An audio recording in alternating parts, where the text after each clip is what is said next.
সম্মানিত এলাকাবাসী, ফুরফুরার মুজাদ্দিদে জামান আবু বকর সিদ্দিক আল কুরাইশি রাহমাতুল্লাহ আলাইহি খানকা শরীফ কান্দিভিটা নাটোরের উদ্যোগে অষ্টম প্রতিষ্ঠা বার্ষিকী ওয়াজ মাহফিল ও হালকায়ে জিকির স্থান কান্দিভিটা দিবারাত্রি অটোরাইজ মিলের পশ্চিম পার্শ্বে। সম্মানিত এলাকাবাসী, আমরা এখনো যারা এদিক সেদিক ঘোরাফেরা করছি, আমরা তারা প্যান্ডেলে মাহফিলের প্যান্ডেলে এসে মাহফিলকে সাফল্যমণ্ডিত করার জন্য সবিনয়ে অনুরোধ জানাচ্ছি।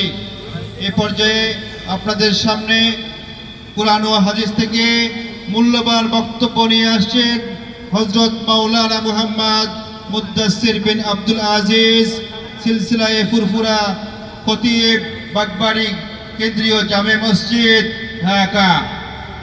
মোহতারামকে তার মূল্যবান বক্তব্য পেশ করার জন্য সবিনয় অনুরোধ জানাচ্ছি।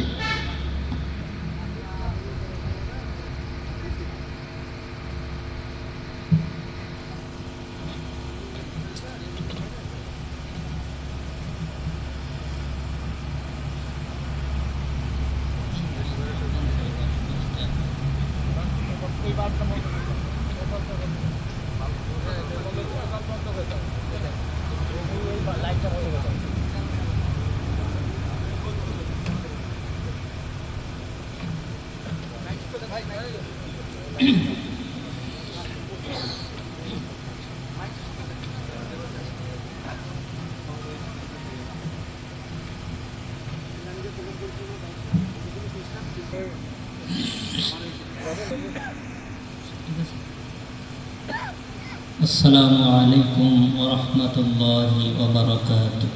ওয়া আলাইকুম আসসালাম ওয়া রাহমাতুল্লাহি ওয়া বারাকাতুহু।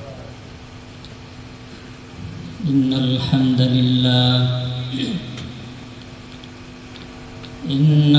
হামদালিল্লাহিল আকরামিল্লাযী খালাকাল ইনসানা ওয়া কাররামা ওয়া 'allamahu মিনাল বায়ান وعلمه من البيان ما لم يعلم فسبحان الذي لا يحصى امتنانه باللسان ولا بالقلم وأشهد أن لا إله إلا الله وحده لا شريك له وأشهد أن محمدًا عبده ورسوله اللهم صل على سيدنا محمد النبي الأمي وأزواجه أمهات المؤمنين وذريته وأهل بيته كما صليت على إبراهيم إنك حميد مجيد اللهم أنزله المقعد المقرب عندك يوم القيامة الذي أرسله بالحق بشيرا ونذيرا وداعيا إلى الله بإذنه وسراجا منيرا فقد قال الله تعالى في كلامه المجيد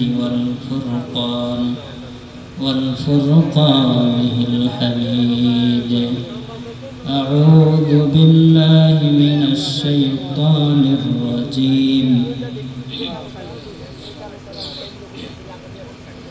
بسم الله الرحمن الرحيم يا أيها الذين آمنوا اتقوا الله وكونوا مع الصادقين وقال رسول الله صلى الله عليه وسلم لكل شيء معدن ومعدن التقوى قلوب العارفين وقال رسول الله صلى الله عليه وسلم المرء على دين خليله فلينظر أحدكم من يخليل وقال رسول الله صلى الله عليه وسلم ألا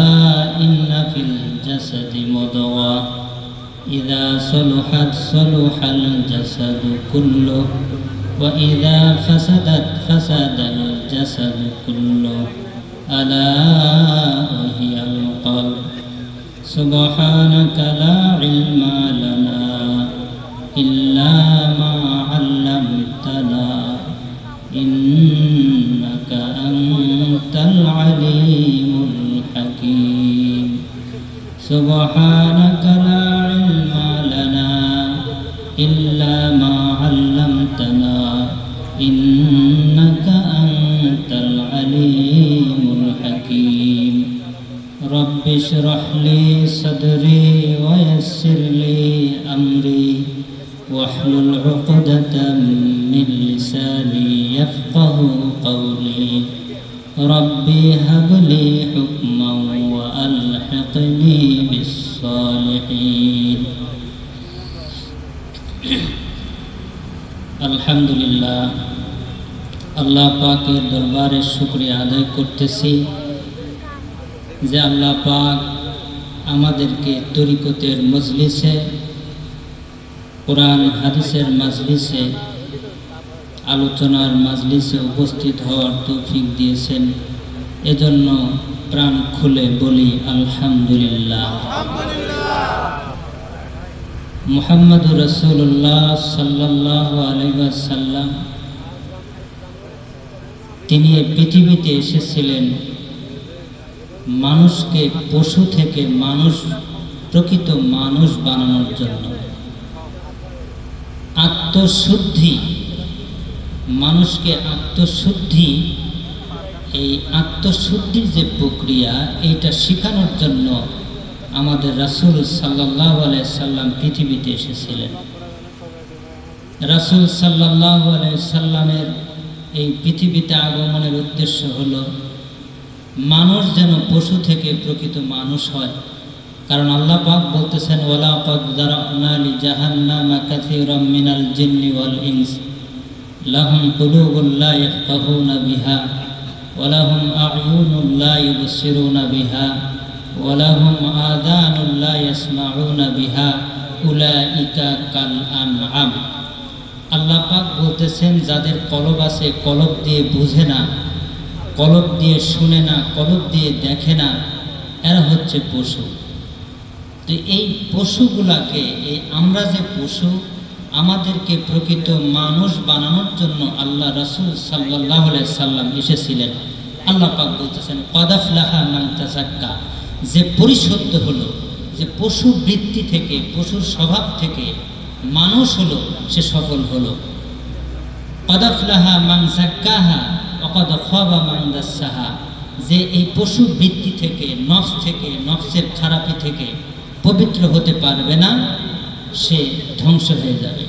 তো এই পশু বৃত্তি সম্পন্ন মানুষ থেকে প্রকৃত মানুষ বানানোর জন্য, আত্মশুদ্ধি করানোর জন্য আল্লাহ রাসূল সাল্লাল্লাহু আলাইহি সাল্লাম এসেছিলেন।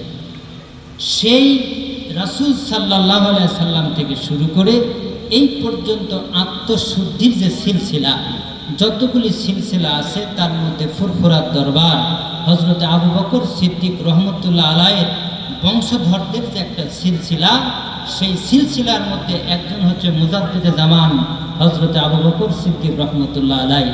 সেই আবু বকর সিদ্দিক রহমতুল্লাহ আলাইহির সিলসিলা নাটোরে কান্দিভিটাতে পৌঁছে গেছে। এই দরবারে আমরা বসেছি, এজন্য প্রাণ খুলে, হৃদয়ের কপাট খুলে আরেকবার বলি আলহামদুলিল্লাহ।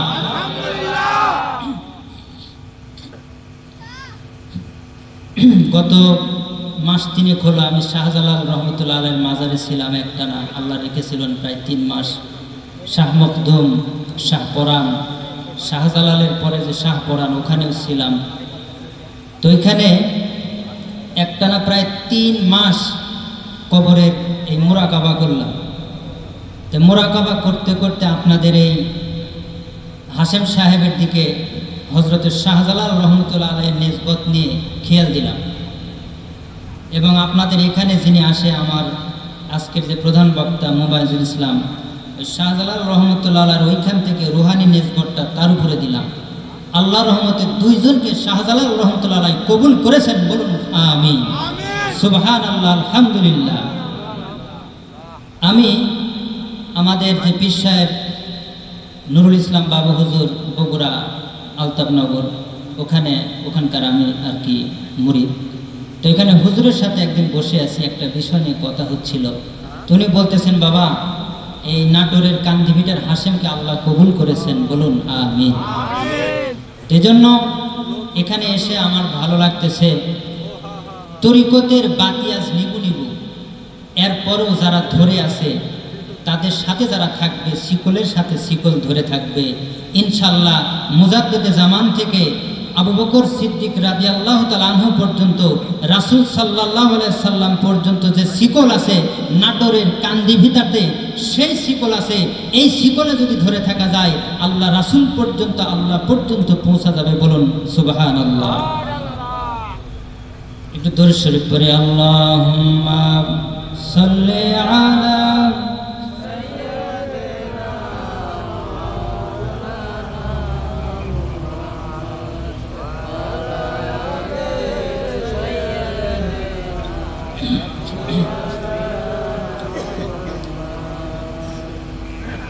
এক মুরব্বী, তিনি দিন প্রচার করেন।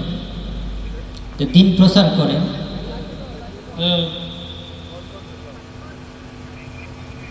এমবিবিএস একজন ডাক্তার, সেই ডাক্তারের কাছে উনি দিনের দাওয়াত দিতে যান। তো ডাক্তারের কাছে যেদিন যান, সেদিন ডাক্তার বলে যে, মুরব্বী আজকে তো আমার সময় নেই, আমার সময় বড় কম।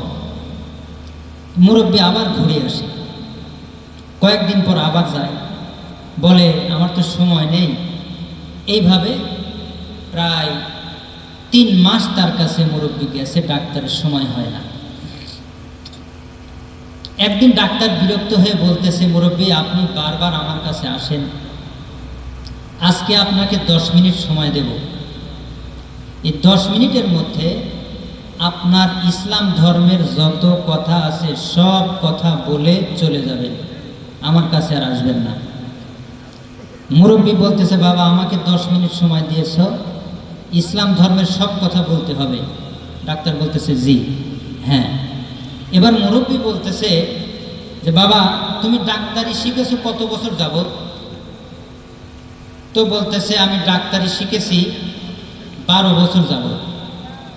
মুরব্বী বলতেছে, বাবা তোমার এই 12 বছরের অভিজ্ঞতা তুমি আমাকে 10 মিনিটে বলবে, আমি তোমাকে 10 মিনিট সময় দিলাম, এরপরে আমি আর তোমার কাছে কোনোদিন আসবো না।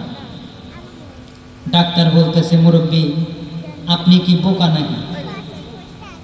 আমার 12 বছরের যে অভিজ্ঞতা, এই অভিজ্ঞতা যদি আমি বলা শুরু করি 24 বছরও শেষ হবে না।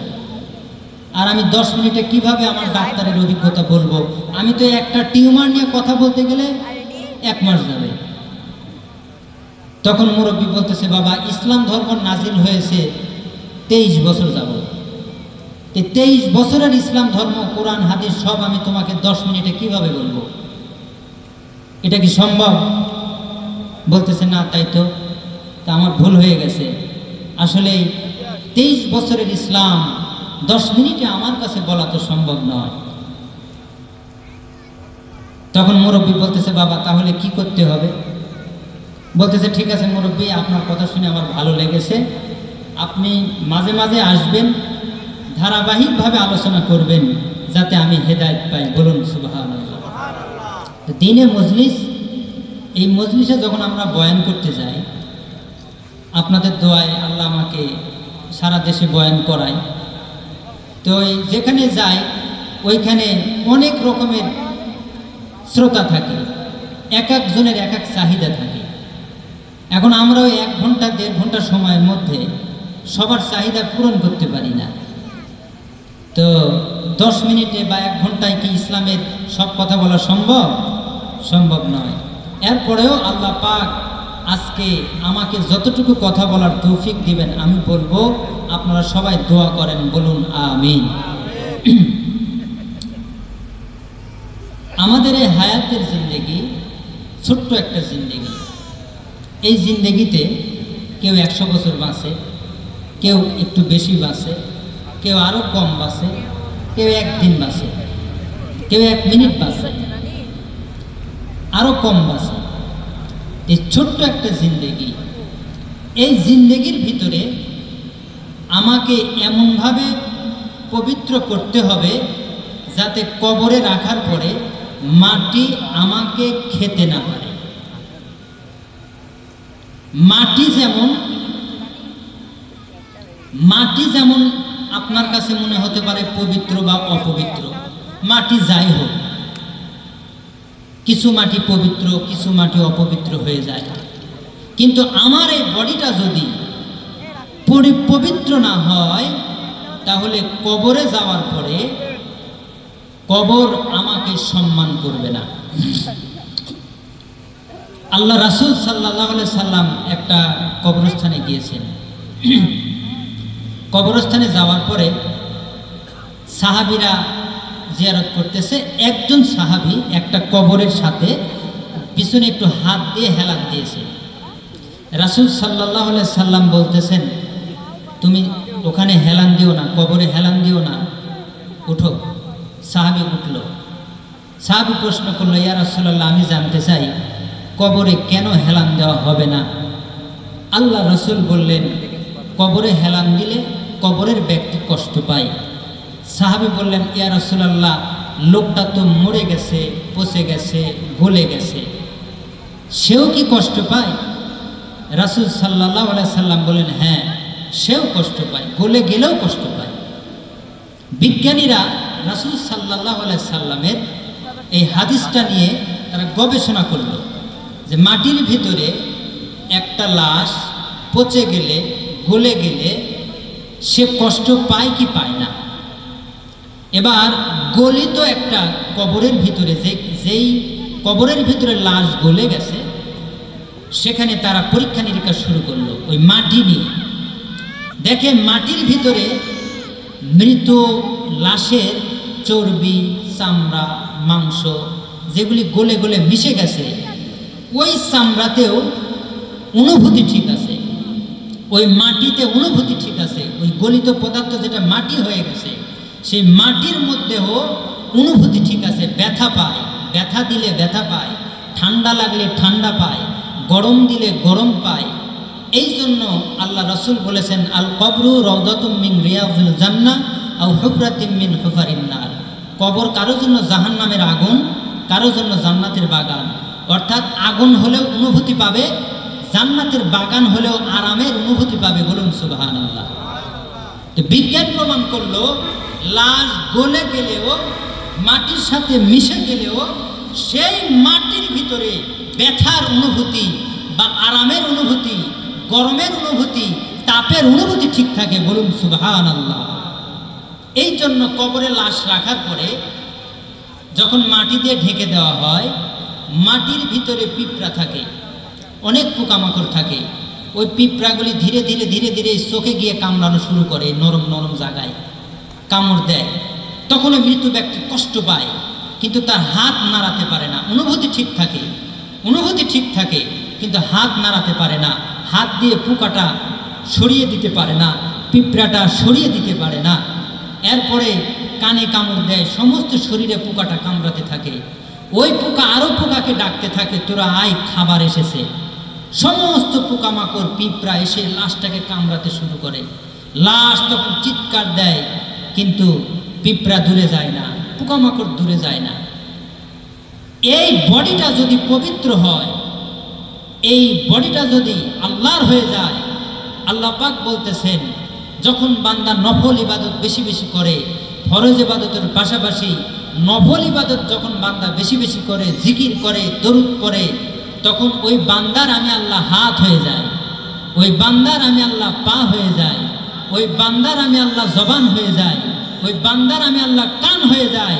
তখন ওই বান্দাকে সারা পৃথিবীর সম্মান করে, পোকা সম্মান করে, পিঁপড়া সম্মান করে, সবাই সম্মান করে, সাপ সম্মান করে, বাঘ সম্মান করে। বলুন না সুবহানাল্লাহ। এজন্য এই শরীরটাকে, গোটা শরীরে আল্লাহর জিকির দিয়ে সুলতানুল আজগার চালু হতে হবে। সুলতানুল আজগার চালু হলে কবরের আযাব মাফ। বলুন সুবহানাল্লাহ।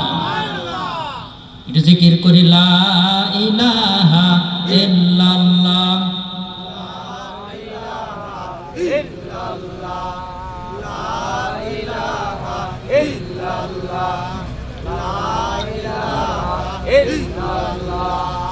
লা ইলাহা ইল্লাল্লাহ, লা ইলাহা ইল্লাল্লাহ, লা ইলাহা ইল্লাল্লাহু মুহাম্মাদুর রাসূলুল্লাহ সাল্লাল্লাহু।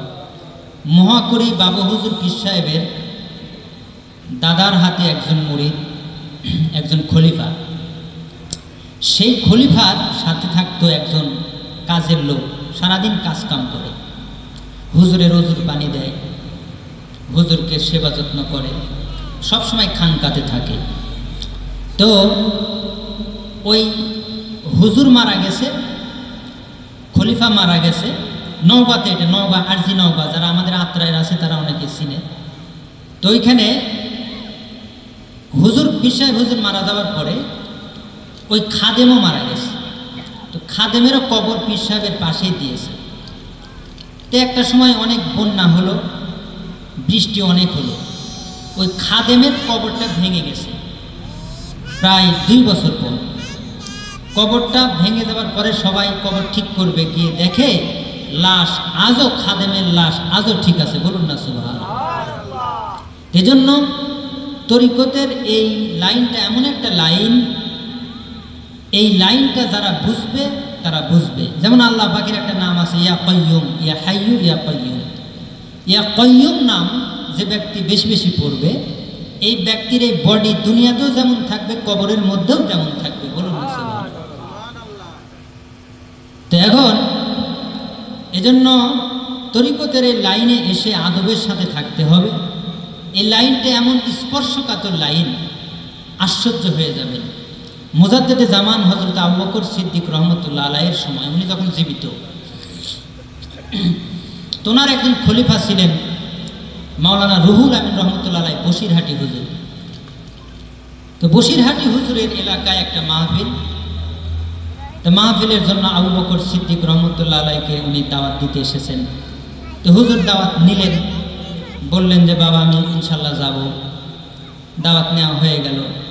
মাহফিলের আগে হুজুরকে নিতে এসেছেন রুহুল আমিন রহমতুল্লাহ আলাই, মুজাদ্দেদে জামান আবু বকর সিদ্দিক রহমতুল্লাহ আলাইকে নিতে এসেছেন। তো হুজুর বলতেছে, বাবা আজকে আমি অসুস্থ, আমি যেতে পারবো না, তুমি এক কাজ করো, আমার যে ছোট ছেলে তারে নিয়ে যাও। এখন রুহুল আমিন রহমতুল্লাহ আলাইয়ের ইলমে কাশফ খোলা, কিন্তু উনি ওই সময়টাতে আবু বকর সিদ্দিক রহমতুল্লাহ আলাইয়ের কাছে বসে থেকে কাশফ দিয়ে কোনো কিছু দেখার মতো বেয়াদবি করতেছেন না, উনি চুপচাপ আছে। উনি মনে মনে ভাবতেছে, এই ছোট ছেলে কোনোদিন আমি ওয়াজ করে দেখিনি, একে যদি আমার এলাকায় নিয়ে যায়, এলাকার লোকজন আমারে কি যে বকা দেয়, কি না কি বলবে। আর মুজাদ্দেদে জামান হুজুরের যাওয়ার কথা, তার নামে পোস্টার ছাপানো হয়ে গেছে। তো হুজুর যদি না যায়, আমার তো মান সম্মানের প্রশ্ন। মুজাদ্দেদে জামান রহমতুল্লাহ আলাইহি বলতেছেন যে বাবা চিন্তা ভাবনা করো না, যাও, নিয়ে যাও, মাহফিল সুন্দর হবে বাবা, যাও। এবার এই ছোট্ট বাচ্চাকে নিয়ে রুহুল আমিন রহমতুল্লাহ আলাইহি বসিরহাটে চলে এলেন। স্টেজে ওঠার পরে লোকজন সবাই ভাবতেছে, কি রে এত ছোট মানুষ, কারে নিয়ে আসলো। যখন বয়ান শুরু হয়ে গেল, বয়ান শুরু হওয়ার পরে মাঠের মধ্যে সবার চোখে শুধু কান্না আর কান্না আর পানি। কেউ চিৎকার দেয়, বেহুশ হয়ে যায়, কেউ চিৎকার দেয়, লাফ দেয়, কেউ চিৎকার দিয়ে জ্ঞান হারিয়ে ফেলে। রুহুল আমিন রহমতুল্লাহ আলাইহি আশ্চর্য হয়ে গেলেন, ব্যাপার কি? এই ছোট্ট সাহেবজাদা ওয়াজ শুরু করলো আর মাঠের মধ্যে কান্না শুরু হয়ে গেল, ব্যাপারটা তো বুঝলাম না। এবার রুহুল আমিন রহমতুল্লাহ আলাইহি চোখ বন্ধ করলেন। চোখ বন্ধ করার পরে তিনি দেখতে পেলেন ওই ছোট্ট সাহেবজাদার মাথার উপরে আমাদের দয়াল নবী মুহাম্মদুর রাসূলুল্লাহ সাল্লাল্লাহু আলাইহি ওয়াসাল্লাম হাত দিয়ে আছে। আর যারা চিৎকার দিচ্ছে তারা রাসূল সাল্লাল্লাহু আলাইহি ওয়াসাল্লামকে দেখতে পাচ্ছে, দেখে দেখে তারা চিৎকার দেওয়া শুরু করেছে। মুজাদ্দেদে জামান রহমতুল্লাহ আলাইহির ছেলে বক্তব্য দিচ্ছে। রুহুল আমিন রহমতুল্লাহ আলাইহি কাশফের চোখ দিয়ে দেখে আল্লাহ রাসূল সাল্লাল্লাহু আলাইহি সাল্লামের পাশে মুজাদ্দেদে জামান আবু বকর সিদ্দিক রহমতুল্লাহ আলাইহি উপস্থিত হয়ে গেছে। যারা বেহুশ হয়ে যায় তারা রাসূল সাল্লাল্লাহু আলাইহি সাল্লামকে দেখে বেহুশ হয়ে যায়। এবার রুহুল আমিন রহমতুল্লাহ আলাইহির চোখ থেকে দরদর করে পানি পড়তেছে। তিনি ভাবতেছেন, আহারে, মনে করেছিলাম ছোট্ট মানুষ কি ওয়াজ করবে, কিন্তু আহারে এই ছোট্ট মানুষের মাথার উপরে আল্লাহ রব্বুল আলামিনের রসুলের হাত রয়েছে। এই সিলসিলা এমন একটা সিলসিলা, যদি আপনি নিয়ত করেন অনেক কিছু পাবেন। আর যদি কাউকে যাচাই করতে চান, রাতের বেলা শোয়ার আগে 2 রাকাত নামাজ পড়বেন। নামাজ পড়ে আল্লাহর কাছে বলবেন, আল্লাহ এই মঞ্চে যারা আসে এরা কারা? যদি এরা সঠিক হয় আমাকে জানিয়ে দাও। আল্লাহ পাক জানিয়ে দিবেন, বলুন না সুবহানাল্লাহ। আল্লাহ পাকের একটা নাম আছে ইয়া খবিরু। ইয়া খবিরু এই নাম পাঠ করবেন, ইয়া বাতিনু এই নাম পাঠ করবেন, বেশি বেশি পাঠ করবেন। তাহলে এই সিলসিলা কত দূর, এটার শিয়ার কত দূর, এটা দেখতে পাবেন, বলুন না সুবহানাল্লাহ। জিকির করি লা ইলাহা ইল্লাল্লাহ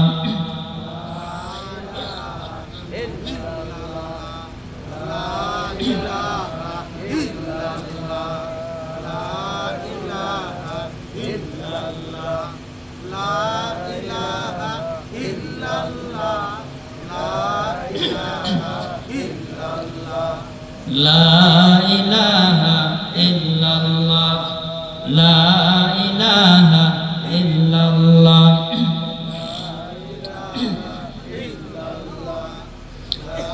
লা ইলাহা ইল্লাল্লাহ মুহাম্মাদুর রাসূলুল্লাহ।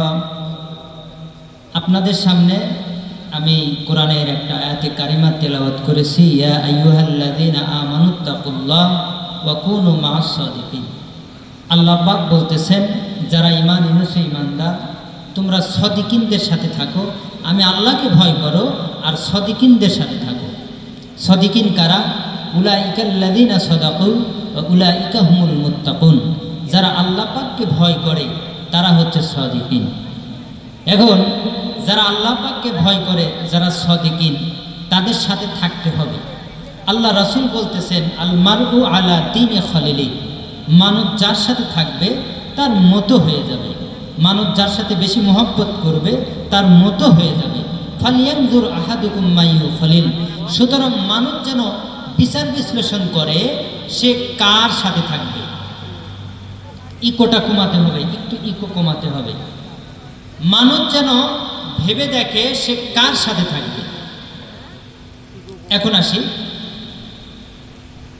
অন্তরে হাত দিয়ে রাতের বেলা নিরিবিলি ভাবতে হবে যে আমি কি আল্লাহকে ভয় করি, আমি কি ঈমানদার। আপনার মনে হতে পারে, আমার মনে হতে পারে আমরা তো ঈমানদার। আসলে আমরা ঈমানদার, কিন্তু ঈমানের শাখা 70টার বেশি। প্রায় ঈমানের শাখা প্রায় কয়টা? 70টা। দেখুন, এই 70টা ঈমানের শাখা, তাহলে ঈমানের ভাগ 70টা। এখন আসি, লা ইলাহা ইল্লাল্লাহ, আল্লাহ ছাড়া কোনো ইলাহা নাই, এটা একটা ঈমান। মুহাম্মাদুর রাসূলুল্লাহ, মুহাম্মদ সাল্লাল্লাহু আলাইহি সাল্লাম আল্লাহর রসুল, এটা হচ্ছে ঈমানের অংশ। আচ্ছা, ঈমানের আরেকটা অংশ হচ্ছে আল্লাহ পাক বলতেছেন, আলাম ইয়ালাম বিআন্নাল্লাহা ইয়ারা। বান্দা কি খেয়াল করে না আমি তাকে দেখতেছি? তো আল্লাহ আমাকে দেখতেছে, এটার নাম হচ্ছে ঈমান। এইবার বুকে হাত দিয়ে খেয়াল করেন, আপনার ভিতরে কতক্ষণ স্মরণ থাকে আল্লাহ আমাকে দেখতেছে। যদি আল্লাহ আমাকে দেখতেছে এই কথা খেয়াল না থাকে, তখন আপনি ঈমানদার না। আল্লাহ আছে এই ক্ষেত্রে আপনি ঈমানদার, কিন্তু আল্লাহ পাক বলতেছে আমি তোমাকে দেখতেছি। আলাম ইয়ালাম বিআন্নাল্লাহ ইয়ারা, আমি তোমাকে দেখতেছি। এইটা যদি আপনার বিশ্বাস না থাকে, তাহলে ওই সময় ওই ক্ষেত্রে আপনি ঈমানদার না। এখন আসি, আল্লাহকে যারা ভয় করে তারা কি করে? তারা সব সময় খেয়াল রাখে আল্লাহ আমাকে দেখতেছে। উলাইকাল্লাযীনা সাদাকু ওয়া উলাইকা হুমুল মুত্তাকুন। যারা আল্লাহকে ভয় করে ওরাই সাদিকিন। ভয়টা কি? আল্লাহ আমাকে দেখতেছে। তার মানে যারা এই খেয়াল সব সময় রাখে আল্লাহ আমাকে দেখতেছে, ওরাই মুত্তাকিন, ওরাই সাদিকিন, ওদের সাথে থাকতে হবে। বলুন না সুবহানাল্লাহ। এখন আসি, আজকের এই কথাটা কাউকে আঘাত লাগতে পারে, আর যদি ধৈর্য ধরে এটাকে গ্রহণ করে কপাট খুলে যাবে। বলুন না সুবহানাল্লাহ। একজন মুহাদ্দিস মানুষ, তিনি হাদিসের বিশারদ, তিনি শাইখুল হাদিস, তার সাথে রিকশায় উঠবেন। রিকশায় উঠে তার সাথে 1 মাস চলাফেরা করবেন। যদি দেখেন রিকশাতে উঠে ওই মুহাদ্দিস পরনারীর দিকে চোখ দেয়, তাহলে বুঝবেন ওর ঈমান শেষ। ওর ঈমান ওইটুকু আছে, আল্লাহ আছে, কিন্তু আল্লাহ যে তাকে দেখতেছে রিকশার উপরে, পরনারীর দিকে তাকানো যাবে না, এই ক্ষেত্রে তার ঈমান নেই। বলুন না নাউজুবিল্লাহ। একজন হাফেজ সাহেব, আমি যে ঢাকাতে মাদ্রাসায় চাকরি করি, সেখানে একটা হেফজখানা আছে। তো হেফজখানা যে দায়িত্বে থাকে তার বাড়ি যশোরে, নাম বলবো না। তো ব্যক্তি আমার সাথে রিকশায় উঠেছে। তো রিকশায় উঠে প্রত্যেকটা মেয়ের দিকে সে তাকাচ্ছে। আমি তাকে বললাম, আপনি মহিলার দিকে তাকান কেন? বলছে, কি বলবো হুজুর, না তাকালে ভালো লাগে না। আপনি তো কোরআনের হাফেজ। তো বলতেছে, আসলে কোরআনের হাফেজ ঠিক আছে, কিন্তু মহিলার দিকে না তাকিয়ে কন্ট্রোল করতে পারি না। এরপরে দেখি ওই রিকশাতে উনি মোবাইল টিপতেছে, আর ফেসবুকের ওই মহিলাদেরকে সে দেখতেছে। তাই আমি বললাম, এটা কি হলো? বলছে, কি বলবো, এগুলো ছাড়া তো থাকতে পারি না। তার মানে আল্লাহ তাকে দেখতেছে, এই শিক্ষা মাদ্রাসায় হয় নাই, এই শিক্ষা সকল মাদ্রাসায় হয় নাই। কারণ মাদ্রাসার দায়িত্ব কতটুকু? মাদ্রাসার দায়িত্ব বিদ্যা, জাস্ট পড়ালেখা করাবে এই বিদ্যা। মাদ্রাসা তো খানকা না। খানকা হচ্ছে আল্লাহ তাকে দেখতেছে, এই জিনিসটা ঢুকিয়ে দেওয়ার নাম হচ্ছে খানকা। আর কোরআন হাদিস পড়াশোনা জ্ঞান অর্জন করার নাম হলো মাদ্রাসা। মাদ্রাসা শব্দে, মাদ্রাসা মানে কি? পড়াশোনা করার জায়গা। আর খানকা হচ্ছে আত্মাকে গড়ার জায়গা, আল্লাহকে পাওয়ার জায়গা, আল্লাহর কথা শোনার জায়গা, আল্লাহর কথা বোঝার জায়গা। এইটার নাম হলো খানকা। একজন মুফতি, আমার এলাকায় একজন মুফতি আছে, সে মাগরিবের সুন্নত নামাজ পড়তেছে। আমি ফরজ নামাজ পড়ে মসজিদের মধ্যে বসে আছি। এবার মুফতি সাহেব মাগরিবের নামাজ পড়তেছে। মাগরিবের নামাজের সময় এই রুকু দিয়েছে, রুকু দিয়ে উঠে ওই ছাদের দিকে তাকিয়ে আছে। আবার সেজদা থেকে উঠে ওই যে মসজিদের যে নামাজের সময়সূচি আছে ওইটা দেখতেছে। আবার উঠতেছে, আবার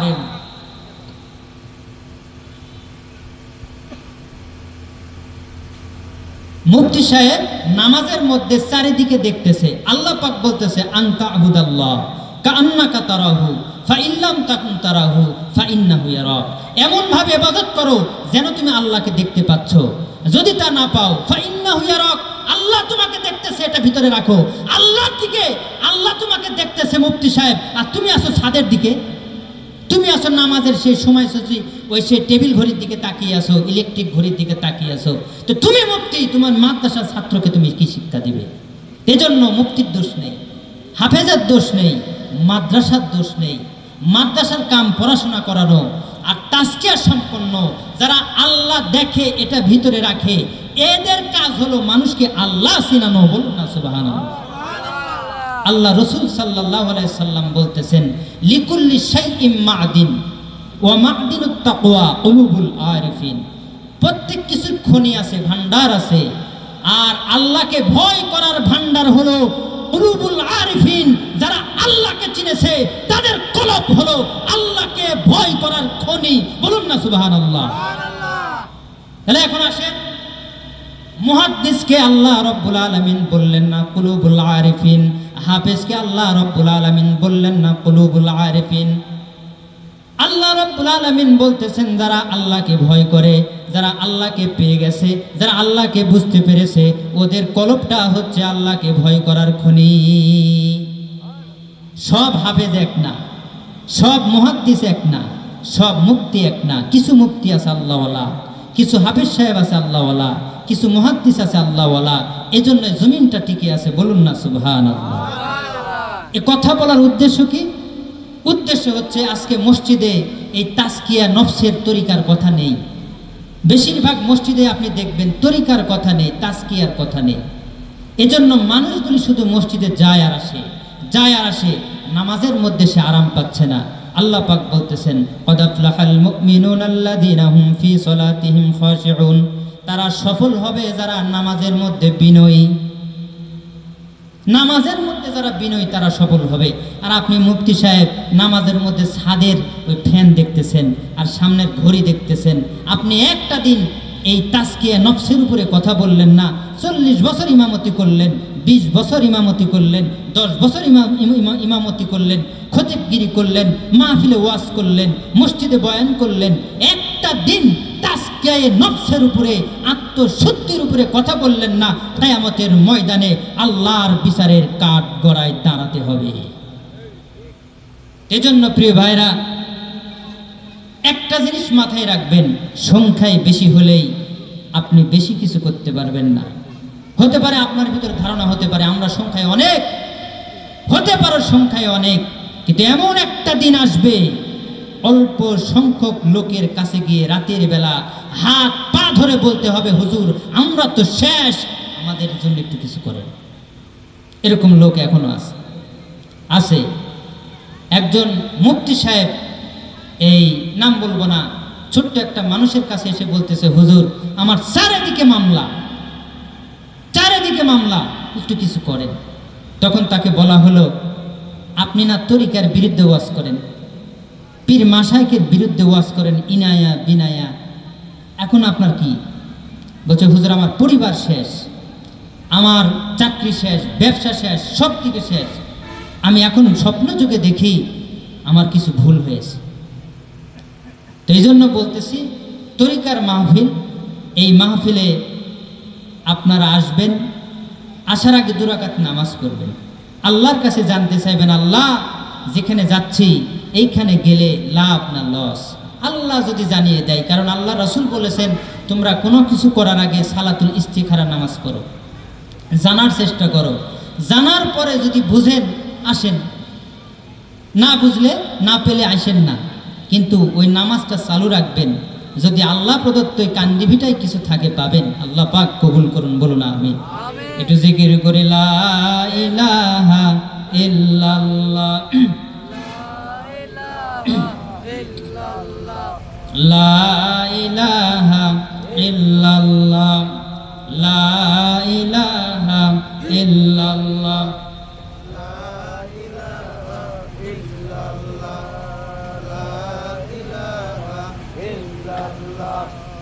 আমি হুজুরের কাছে দোয়া চাই, হুজুর দোয়া করুন।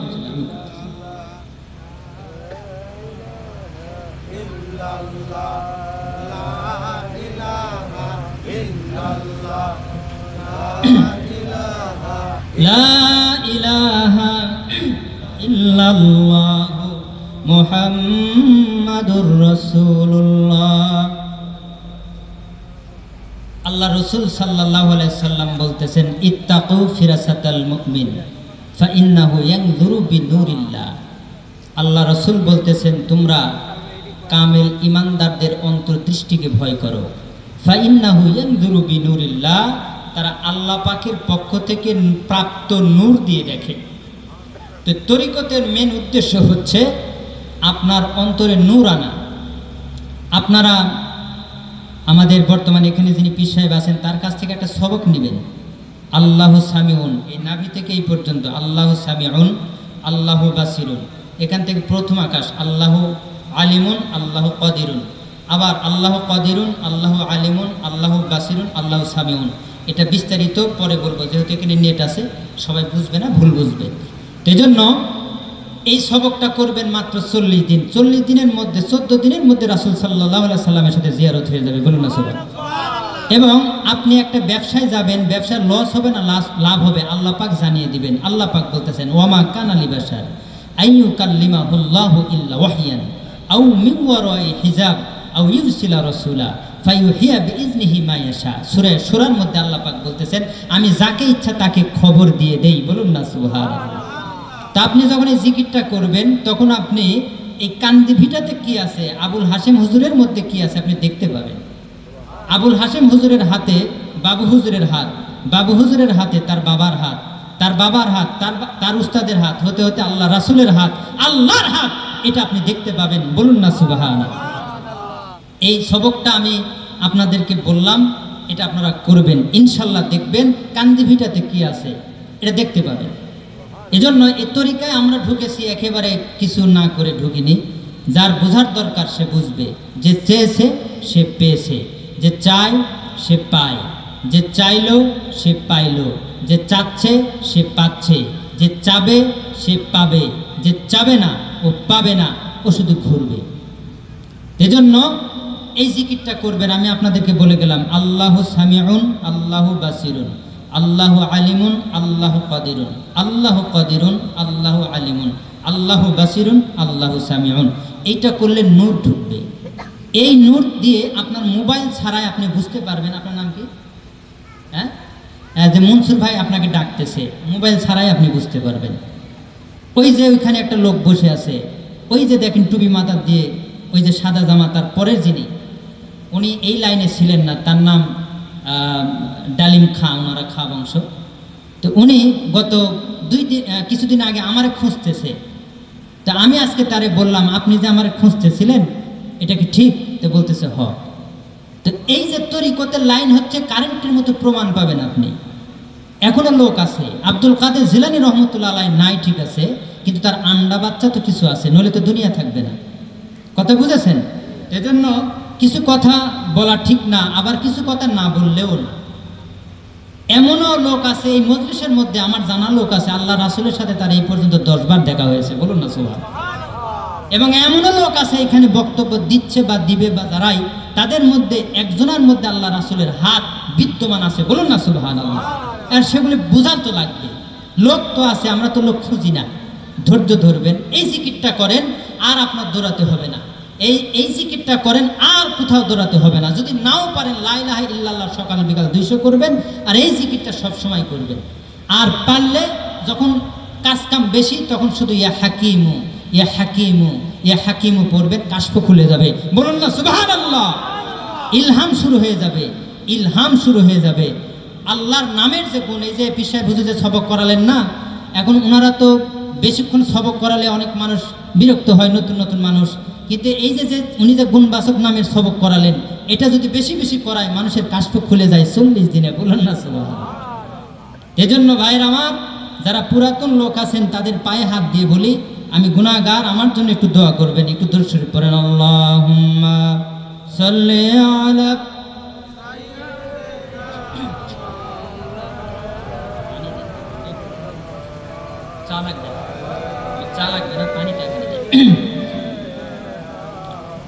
আল্লাহুম্মা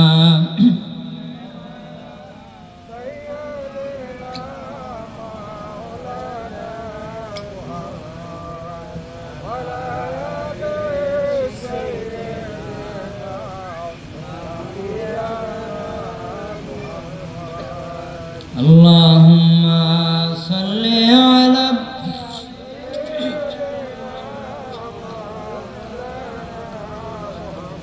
ওয়ালা আলে সাইয়্যিদিনা।